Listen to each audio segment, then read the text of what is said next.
Okay, so Bismillahir Rahmanir Rahim.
Alright, so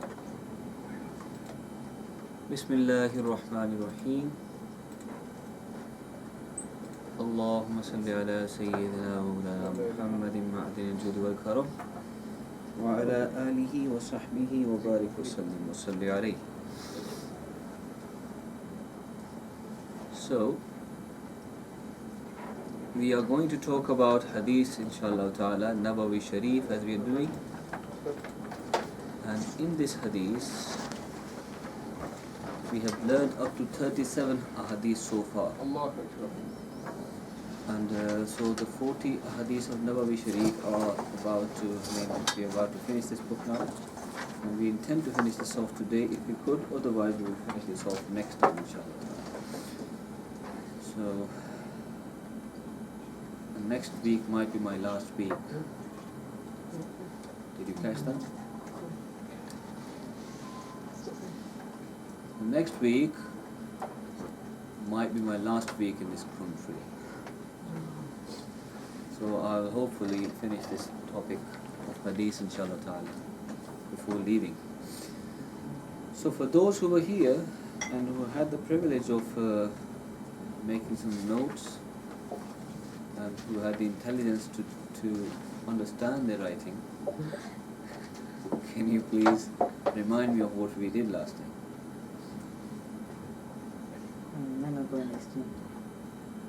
Not me. What? The Hadith that we did last time. 37. Mustafa? Allah records if you intend to do a good deed and you do it, Allah records it as 10 good deeds up to 700. And if you intend to do it but don't do it, you still get a good deed.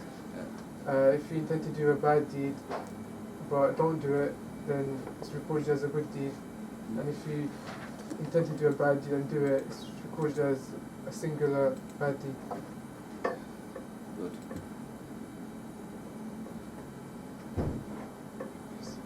Yeah, that was it. So today we are going to study another important hadith. Because we want to finish this off, so I will move on straight away. So this hadith has been narrated by Hazrat Abu Hurairah radiyallahu ta'ala anhu. And he narrates, are you making some notes, Mr. Rakim? He narrates, قال رسول الله صلى الله عليه وسلم, that Holy Prophet, peace be upon him, said, إن الله تعالى قال, من عاد لي وليا فقد آذنته بالحرب. That whoever, Almighty Allah said, that whoever has an enmity towards a friend of mine, فَقَدْ آذَنْتُهُ بِالْحَرْبِ, then I have already declared the war against such people, against that person. وَمَا تَقَرَّبَ لِي عَبْدِي بِشَيْءٍ أَحَبَّ لِي مِمَّا افْتَرَضْتُهُ عَلَيْهِ. And no person, that my servant doesn't come closer or doesn't attain my nearness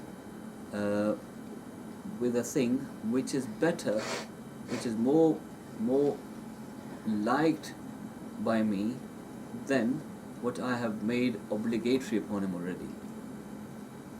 So simple terms, that means that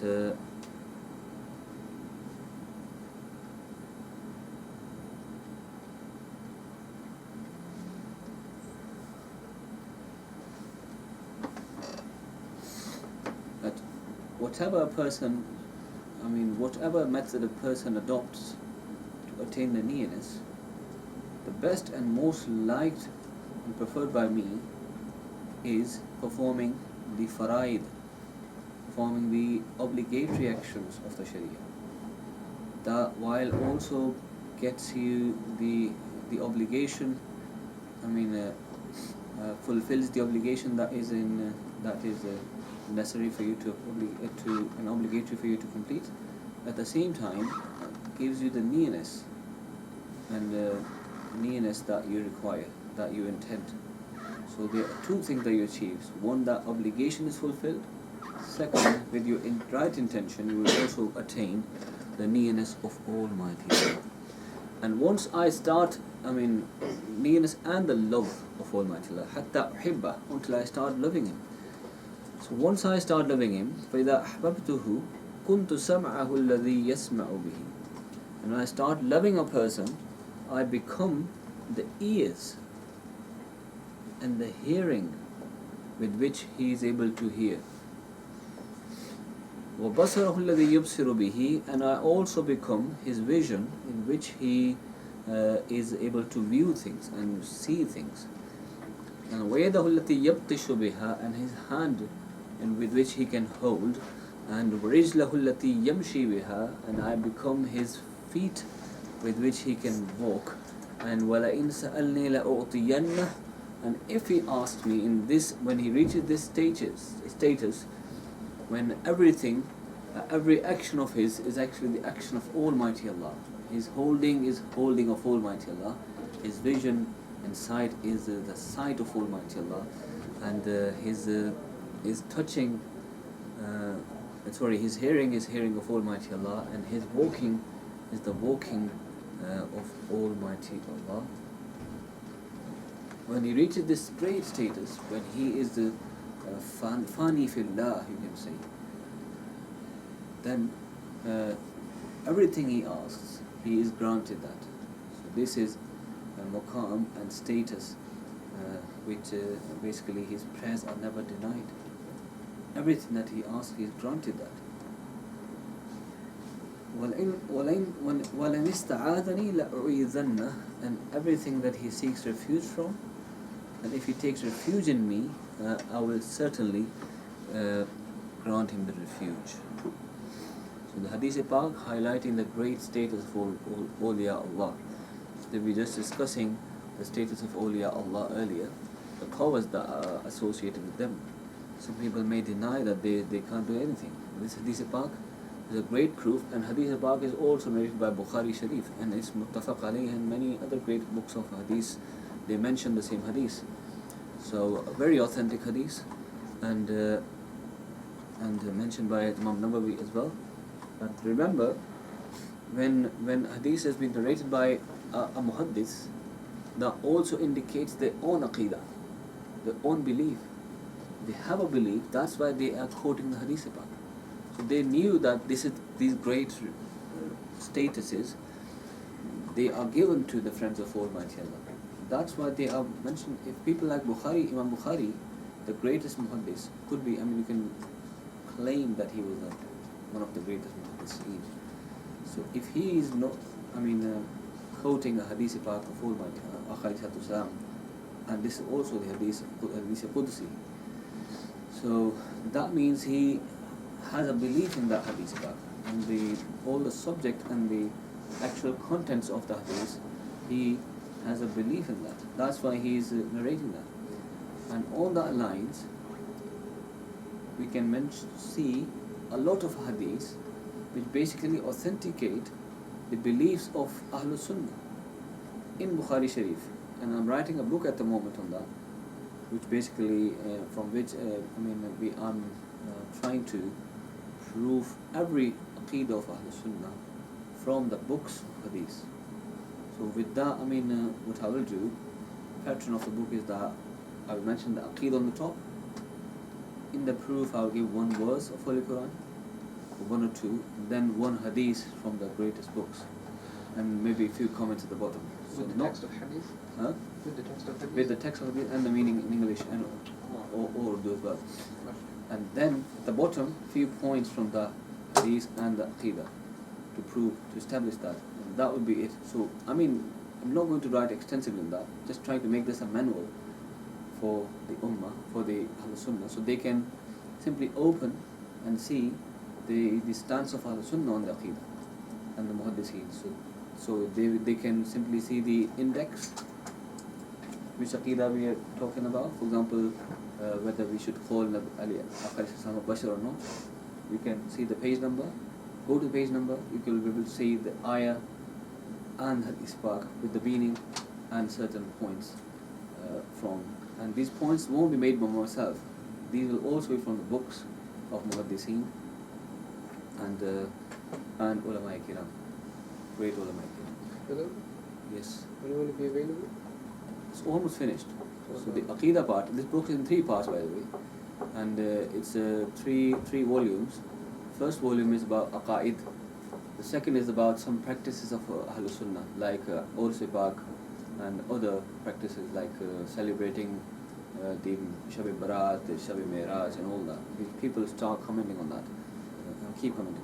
So these will cover that. And third part is going to be about another thing, the akhlaq, I mean the mannerism, like meeting elders and whether we should kiss the hands or not. People do have a problem with that as well. So this is another aspect of that. So three volumes. So that was a comment, I mean away from our topic by the way. So topic we are discussing is the Hadith Pak of Bukhari Shareef. I will give you some time, note the Hadith down. Have you noted down already? Or you're quick? Has everybody noted down? Rakeen? Let me just check the notes, so then I can go ahead and talk about Hadith. You're fine. No, you noted down. What's this? Supreme malt, super malt. Oh.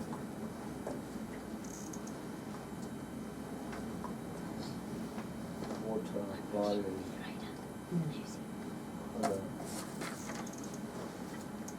That's a lot of difference.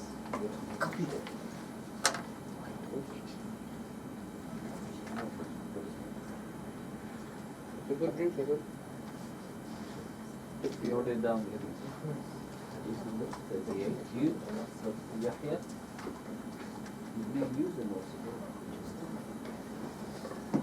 Writing a newspaper.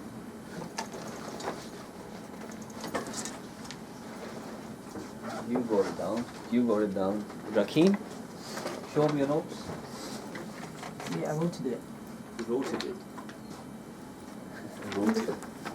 You wrote it. Where's the hadith? Yeah. There's no hadith number there.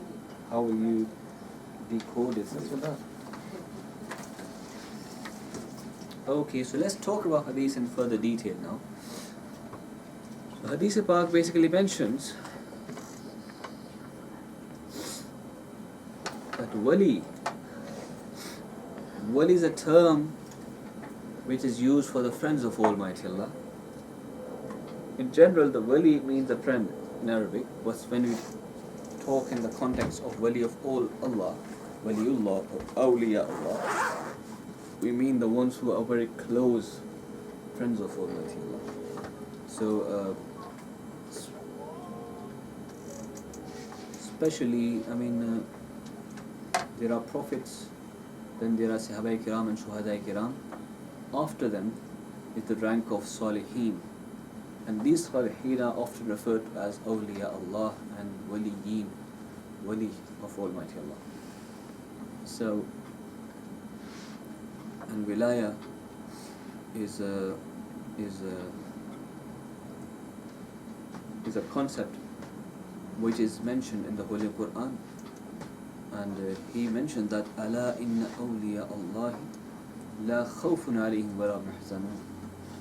That the criteria for being a friend of Almighty Allah is that the wali and the friends of Almighty Allah, they never fear anyone, and they never, become sad. They're not saddened by anything. The huzn, this feeling of having regret never,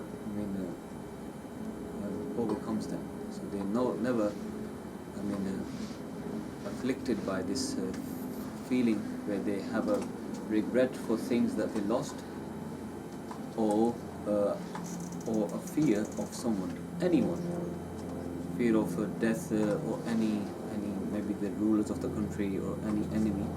They have no fear whatsoever. And these are the people who become the friends of Almighty Allah. And the friends of Almighty Allah are the ones who remain pious throughout their life. So piety is also what makes one a friend of Almighty Allah. So once they become a friend, you would have seen that simply because they remain pious and they express this piety and they practice the piety, this is what makes majority of the public or some public an enemy of such people. But they don't want their practices to be challenged. They don't want their enjoyment or their means of enjoyment to be distracted. That's why when someone who is pious, who raises a voice against these things, who is challenging their practices, or who acts, who doesn't act in compliance with those practices, they become an enemy of that person. And also, and this is more common today now, you would see that people who talk about, acting according to Sunnah, who act upon Sunnah themselves first, like having a beard or having proper Islamic dress, and who act with, as the Sunnah stipulates. Majority of the public, even the Muslims, already detest them. And they don't respect them the way they deserve. And some of them become an enemy for this because they are preaching the Sunnah. For that reason, they would become an enemy of them. Why are they doing so? Why are they stopping us from indulging in the dunya? And they are basically barring us or stopping us from our means of happiness and enjoyment. But this Hadith Pak is telling you that if you're becoming an enemy of a person just because he's adopting taqwa, just because he is having the attributes of the friends of Almighty Allah, and the friends of Allah are the ones who have no fear and they are always pious, just because of that you are becoming an enemy of such a person, then Almighty Allah is declaring war against you. And He has declared, فَقَدْ آذَنْتُهُ, I've already declared war against such a person. So, do so, believing and having a certain belief that you are going in war against Almighty Allah by doing so. You need some courage to do so now. Because raising question on the friends of Almighty Allah is what is equal to declaring war against Almighty Allah.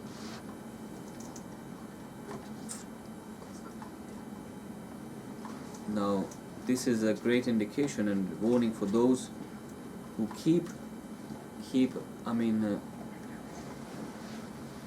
questioning the status of all awliya kiram. And often you would see, I'll come to you.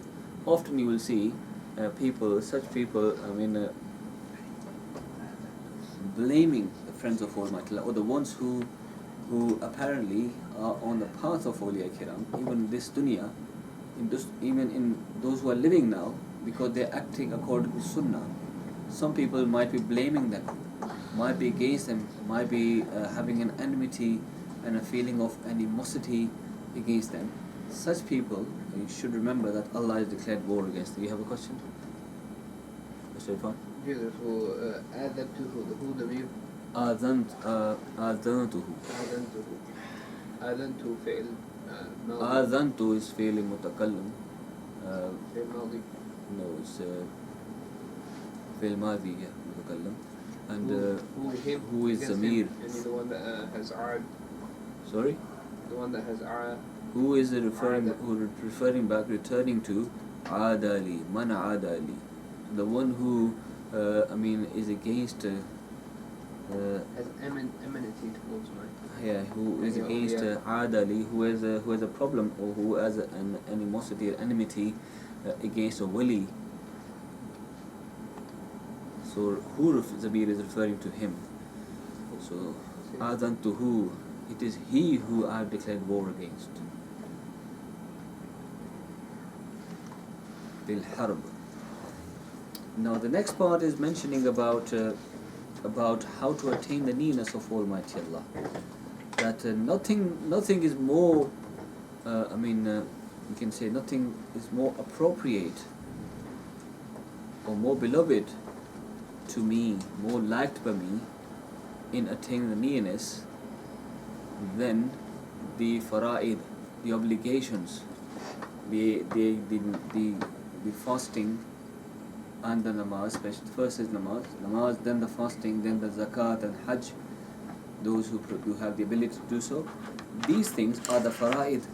So nothing is more, apt, you should say, in attaining the nearness, more liked by Almighty Allah in attaining the nearness than these fara'id themselves.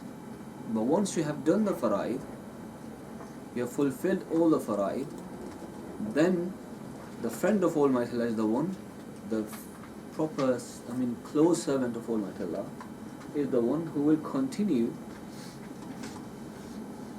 to draw nearer. So he's attained the nearness through fara'id now, but now he's making effort to attain further nearness, to continue traveling towards Almighty Allah, to keep attaining the further nearness, keep drawing nearer by performing the nawafil, the optional things, including the prayer, the optional, other action like optional fast and optional maybe other actions like giving optional sadaqah and reading Durood Shareef salutations and performing umrahs, which are all nawafil, optional things. But he does so with an intention to attain further nearness, keep drawing nearer to Almighty Allah, and so this is basically an indication of how to travel on this path. So an indication of how to become closer and closer to the Almighty Allah. So the nawafil is the path of attaining nearness to the Almighty Allah, and so much that once he continues on this practice of attaining nearness through nawafil, optional things, optional types of worships, he reaches a great stage when I start loving him as well. A stage when he becomes a beloved of mine.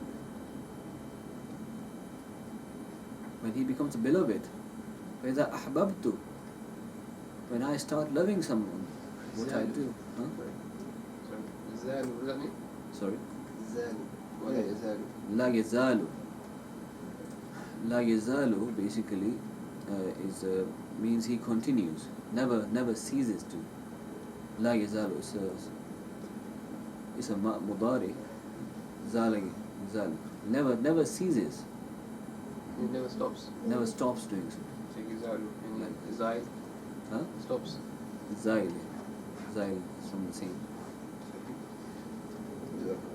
Sorry. Yeah. Never ceases to attain my nearness through the optional things. Until I start loving him. When I love him, when I start loving him, كنت سمعه الذي يسمع به, sorry. I become his hearing. His power of hearing is then basically supported or maybe assisted, you can say, by the power of Almighty Allah. So his sam'a is actually supported and made a lot more powerful with the help of the sama'at of Almighty Allah himself. So I become his hearness. كنت سمعه الذي يسمع به. So I become his hearness, hearing, with which he is, and I become his vision with which he sees, and I become his hands his power of holding with which he can hold things, and I become his field with which he can walk. And imagine if he does all these things with the power of Almighty Allah, there is no limit to it. If he is able to view with the power of Almighty, with the vision of Almighty Allah, then there is nothing that can stop his vision. No wall, no destruction can hide him, can stop him from seeing further. So now the people who say that the Nabi was not able to see behind the wall, they should reconsider their stance. Should wake up. Yeah.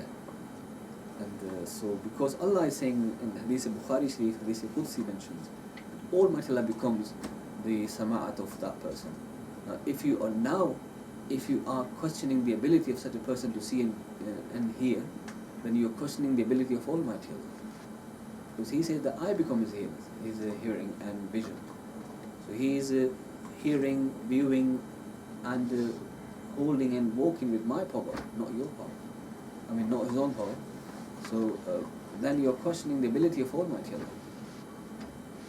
And at this stage, when he attains such a stage, when all his own attributes are destroyed or finished, and he attains the sifat of Almighty Allah, that his vision, his hearing, his ability to hold, and his ability to walk, and similarly all other attributes, they are basically colored.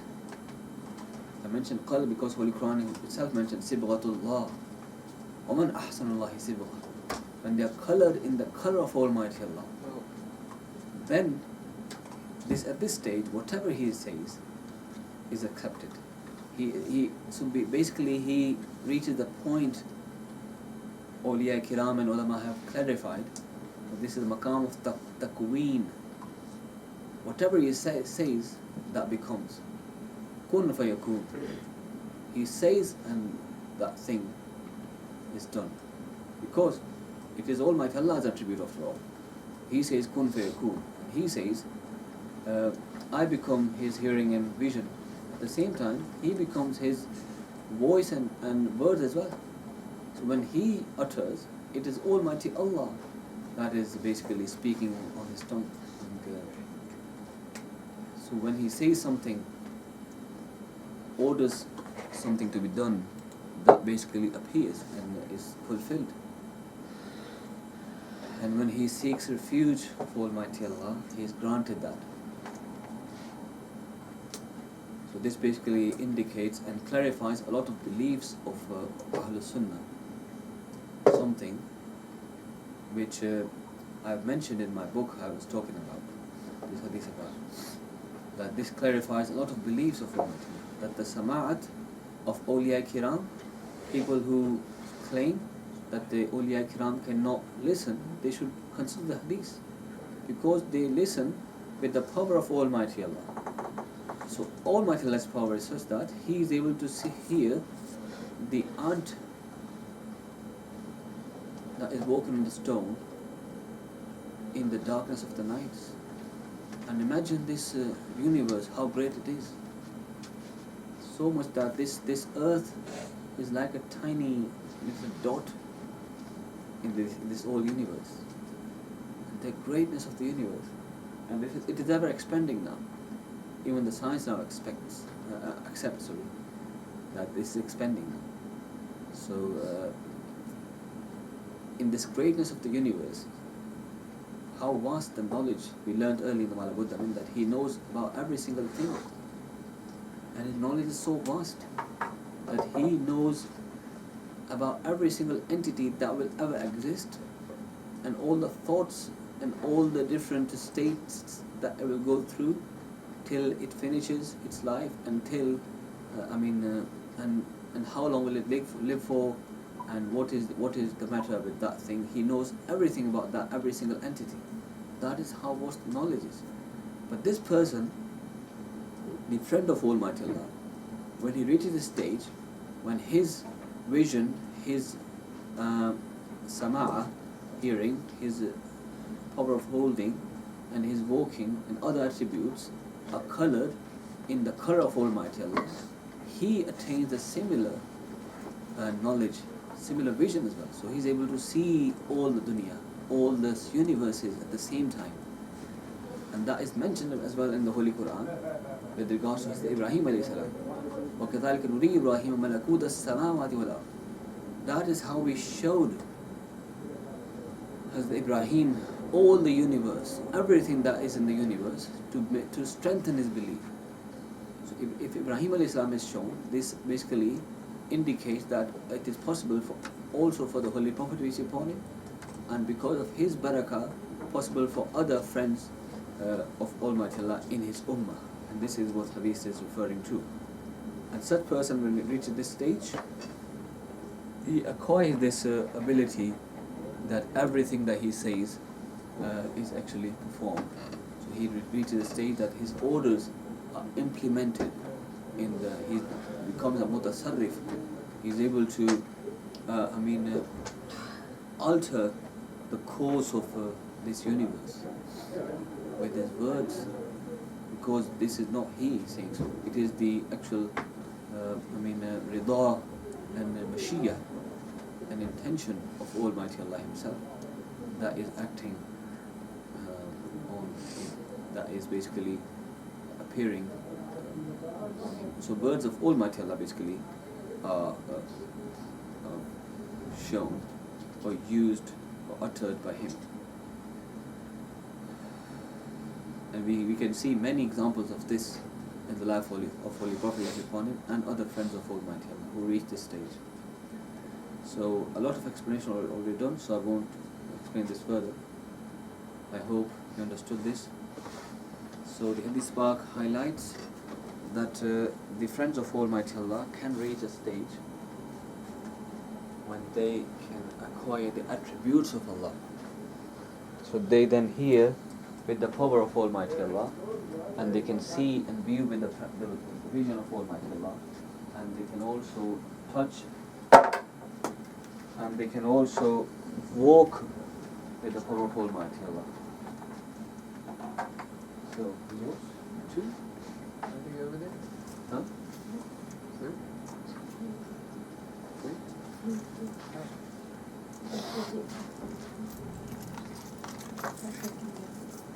Anyway, let's concentrate.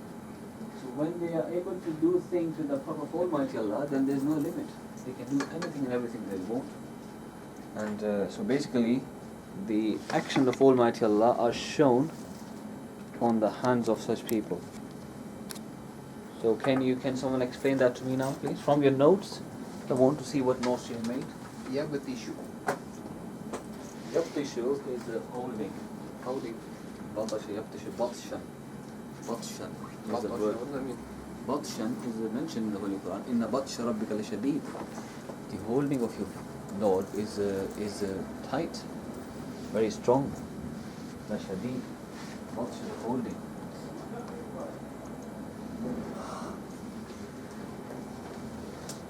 Bismillahir Rahmanir Rahim is mentioned in Hadith al-Qudsi that Allah subhanahu wa ta'ala says, Rasulullah sallallahu alaihi wasallam mentioned that Allah subhanahu wa ta'ala says that whoever has enmity towards my friends, so indeed I have declared war with them. فَقَدْ آذَنْتُهُ بِالْحَرْبِ. And whoever I have declared war. I have declared, meaning I have declared something which is fi'l madi, so something which has already happened. Allah Ta'ala doesn't delay in this, He declares war with them very fast and fast. And indeed, obviously, whoever Allah Ta'ala declares war with, he has no stance, no cap to stand.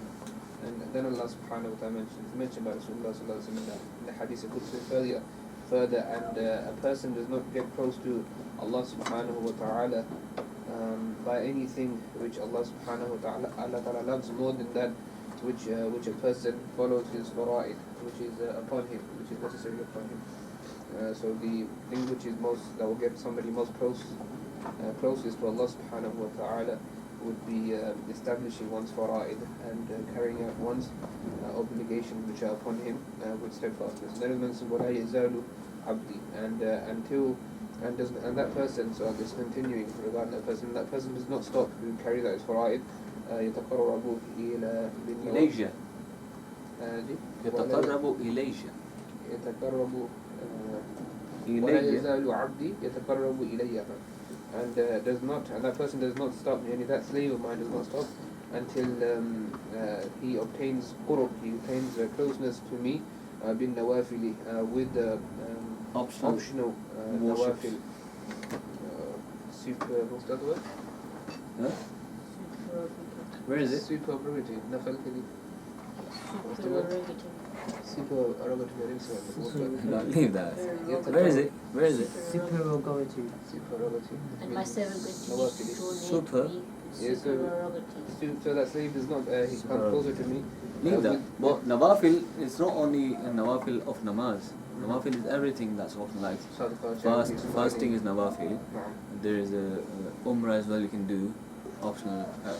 Even clearing the path for a mu'min. Yes, Finding sadaqat. someone. All is nawafil. إلى بالنوافل until he, meaning through worship, optional worships, حتى أحبه, until Allah No. subhanahu wa ta'ala أحب loves, حتى أحبه. حتى أحبه, حتى أحبه, that Allah subhanahu wa ta'ala loves him. فإذا أحببته كنت, and then كنت فإذا أحببته متكلم. كنت كنت سمعه الذي سمعه الذي سمع يسمع به, meaning that until I love him to such an extent that Allah subhanahu wa ta'ala سمعه becomes his hearing by which he hears, and then Allah subhanahu wa ta'ala mentions وبصره الذي ينصر به يبصر yeah. يبصر به. He views with my vision. And he views with the vision that Allah subhanahu wa ta'ala And ويده التي يعني, and he holds that which Allah ta'ala holds with it, meaning he helps by the holding of Allah subhanahu wa ta'ala, and he walks via the walking that Allah ta'ala has bestowed upon him through his khas mercy, yani. And if that person was to sa'alani, ask him, سألني. if that person was to ask Allah subhanahu wa ta'ala for something, then Allah subhanahu wa ta'ala in Hadeeth al-Qudsi mentions لا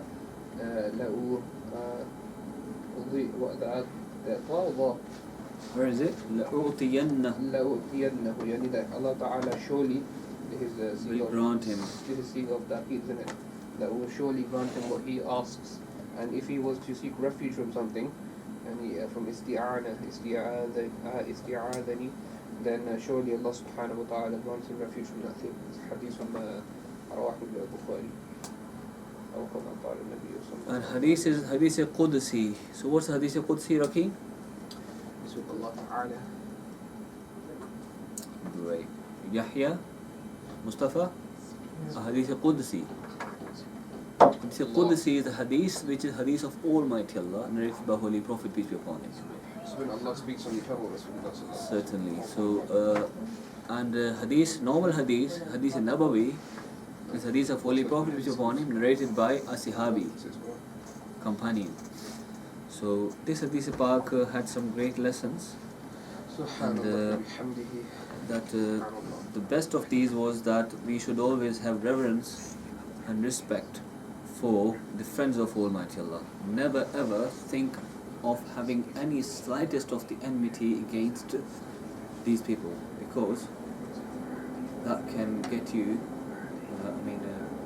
because Almighty Allah already declared war against such people.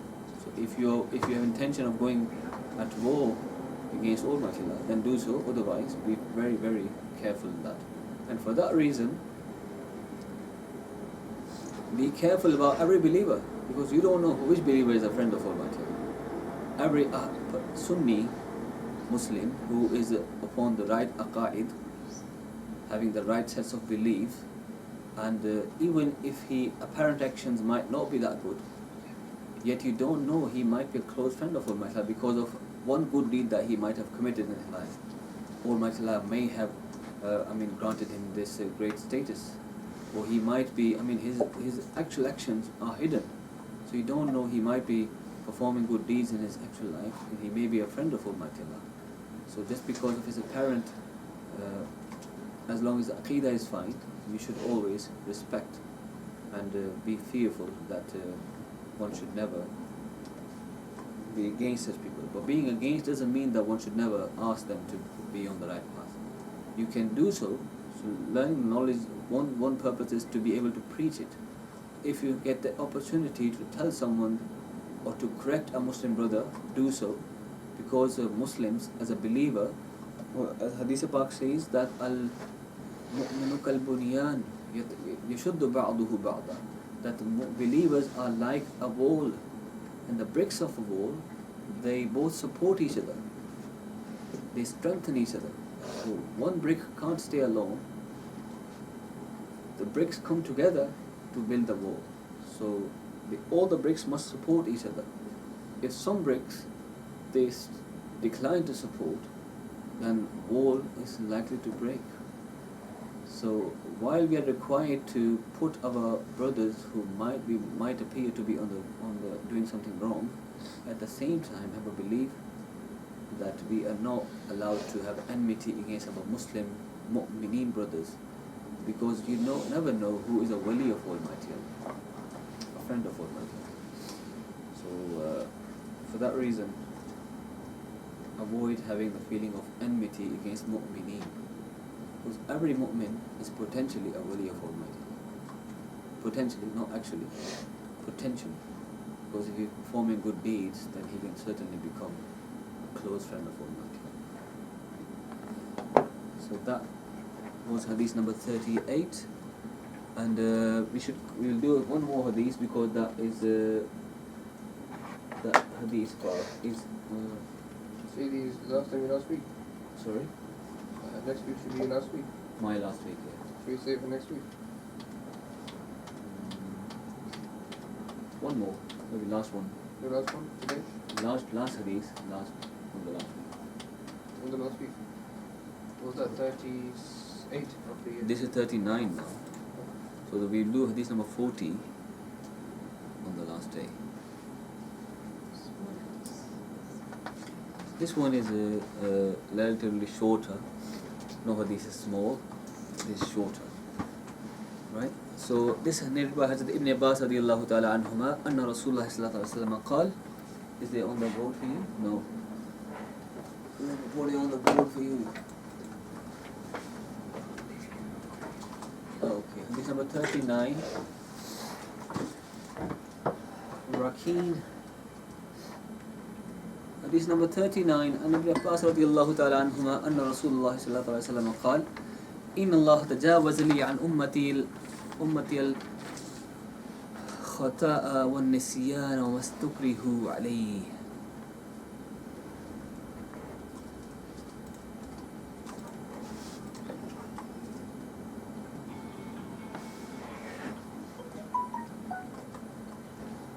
Apologies, that doesn't have it.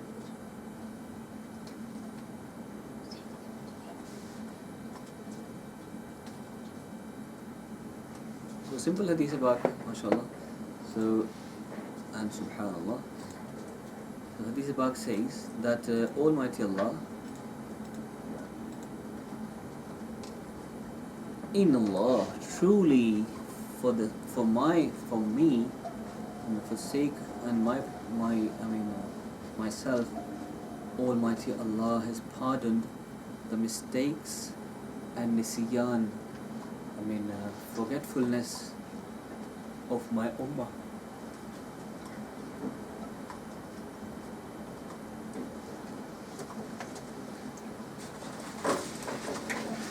وَمَسْتُكْرِهُ عَلَيْهِ, and also forgets what they have been forced to do.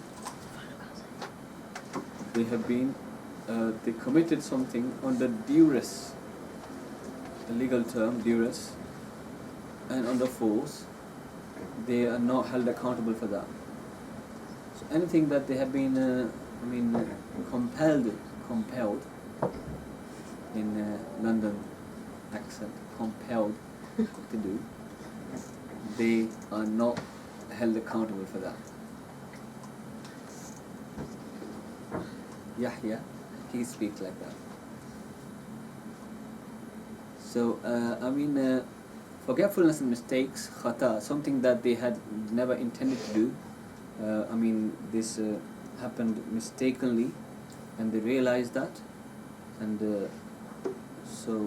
they seek forgiveness for that. Then obviously they will not be held accountable for that. Similarly, nisyan, that they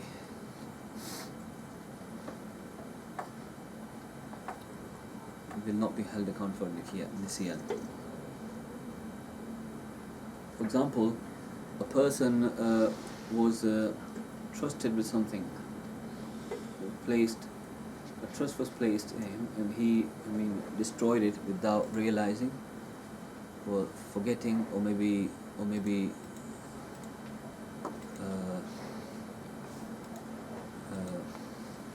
mistakenly. For example, a person was fasting, and he broke the fast, and he didn't do this intentionally. He did so mistakenly, or was forgetting that he was fasting. Then he would have to repeat, although he would have to make up for that. Yet he will not be held accountable for breaking the fast. Otherwise, breaking the fast intentionally is a major sin. And intentionally breaking the fast would mean you'll have to keep 60 fasts in other days, 60 fasts consecutively. And so that is the meaning of that. Nisyan, غير منصرف. Sorry? Nisyan is غير منصرف. Yes.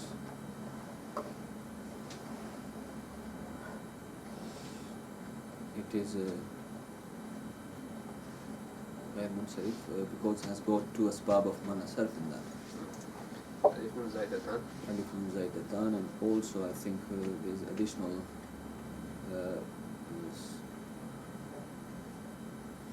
sifat in that. Forgetful Nisyan. Huh? Forgetful Nisyan.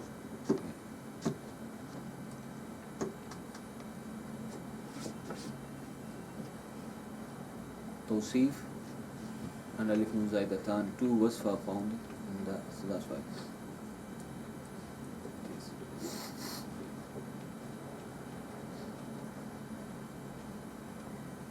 غير منصرف. So, simple hadith, not much to explain. That hadith Pak indicates that Almighty Allah has lifted or maybe pardoned the nisyan, the forgetfulness, mistakes, and also forgetfulness from my ummah. And this is the speciality of this ummah. Early people, they didn't have this privilege, so it is a greatness and a special favor to the ummah of Holy Prophet, peace be upon him. So, and it's also mentioned in the Holy Quran. Sorry, go ahead. The Tajawuz. Tajawuz is a What's the masjid? tajawuz. Tajawuz. Yeah. Bab tafa'ul.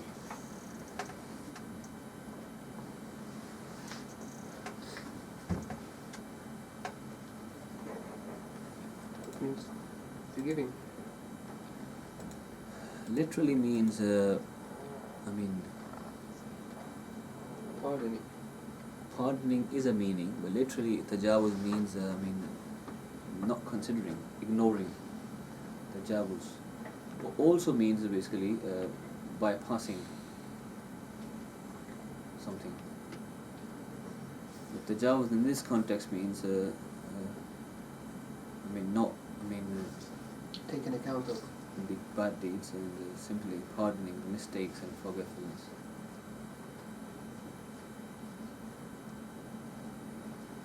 Tajawuz.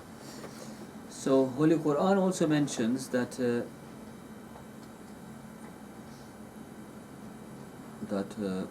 Surah Baqarah it mentioned that Almighty Allah will not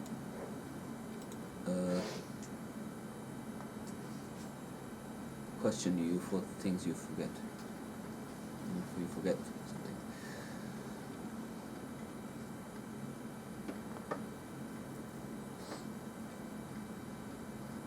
So any one person who has been forced to do a bad deed, such a person will not be held accountable. However, two things are not included in this: adultery and also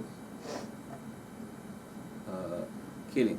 So one cannot say that I was forced to kill someone. This doesn't give you a reason to kill someone. Similarly, committing adultery, you don't get a reason in being forced. You can't do adultery under duress. This is not possible. Technically not possible. There must be some intent involved. So similarly, killing, you can do killing under duress. However, you still get punished for that.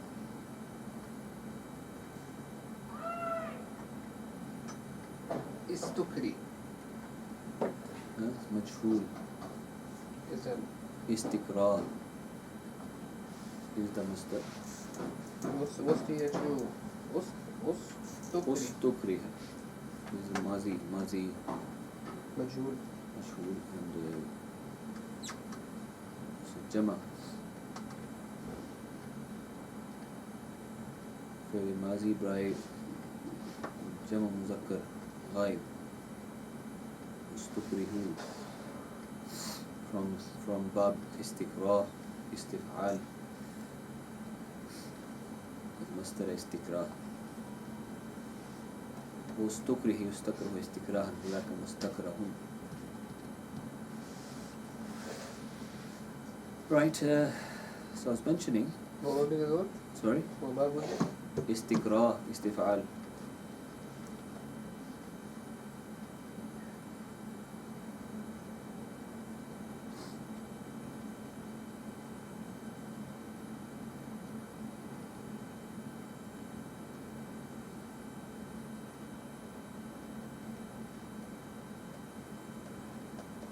So this, last part of the hadith about duress alone is a matter of fiqh now. So a lot of, this is a legal term now, duress, legal issue. So a lot of things basically are taken and deducted from this hadith part. What is permitted, what is not under duress, under force, when we committed something under someone else's duress and someone else forcing you to do so, what is permitted, what's not, and to what level this is permitted, to what level you are held accountable, that's a known topic now. And a lot of things can be mentioned in that, and some of that is covered in the fiqh, and that we may come to read when we do fiqh. So we will conclude our lesson of hadith at this point. So I would like someone to remind me of this last hadith that we did. Did we cover the last hadith? I mean, did you repeat the last hadith too? Hadith number 28. That Did you add enough of the You did. Yeah? Sorry? None of the clear on it. You did. So then do this one, Mr. Ali. You should do it. The next hadith, the one that is mentioned. in this hadith, Hazrat Ibn Abbas narrated that the Prophet sallallahu alaihi wasallam Okay, said, do it on camera this time. Come on. No pressure. that he, for me, Almighty Allah has pardoned the mistakes of forgetfulness of my community for what they have done under force of forgetfulness, meaning in this case, in my community, as in the Ummah, this Ummati. So then, in this hadith we learn that if we're being forced to do something such as being forced to do a sin, then the sin that we get from the sin that we get from that is pardoned by Almighty Allah. Not every sin. I did explain The two sins which may not be forgiven is killing and adultery, as those two are actions which you cannot be forced to do. there is intent involved anyway, to a certain extent. So other things which are, could be done with force. For example, someone could be forced to break the fast, that he won't be questioned, or someone might be forced to do other things. For example, might be forced not to pray namaz. He might be present in the house where he could not do the wudu, can't pray namaz. That he won't be asked for, obviously. If he still intends, obviously, to repeat the namaz if he gets released. So, I mean, as I mentioned, there's a lot that could be said about. This is a separate topic now, the detail of which could span on several books actually. So, this is a separate topic of fiqh now. So, good. So, those who are watching us online, this is our bright student of Bright Vision College, Mr. Ali, who just explained to you. Thank you for watching, and that concludes our lesson of Hadith. And we shall move on to Hadith lesson of fiqh in a few minutes' time. Until that time, you can watch the curtains.